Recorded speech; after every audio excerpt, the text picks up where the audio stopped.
اتفقت مع اصحابك اخيرا بعد سنين من المناوشات والاتفاقات اللي مش بتتم انكم هتخرجوا. أشهد أن لا إله إلا الله. رحتوا مطعم كان نفسكم تجربوه من زمان وعملتوا الاوردر وقاعدين مستنيين الاكل يجي بفارغ الصبر. فجاه لقيتوا كاظم الساهر داخل عليكم وبيغني.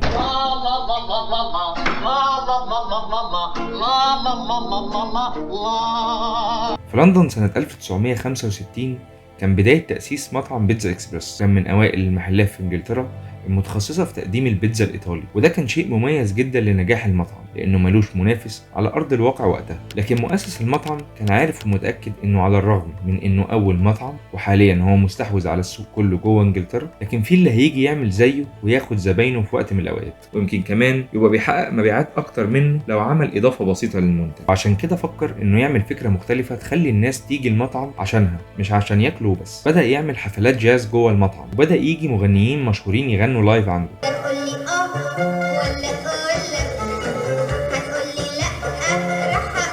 ومن هنا بدأ يتارجت الأودينس المهتمين بالموسيقى والفن عموما، لأن الموضوع متوقفش على الأغاني بس، لكن بدأ كمان يعمل ايفنتس مختلفة، منها معارض فنية وعروض يعرض فيها الناس التالنتس بتاعتهم. وتأسس بيتزا إكسبرس جاز كلاب اللي الناس بقت بتدفع اشتراكات سنوية عشان يبقوا ممبرز فيه.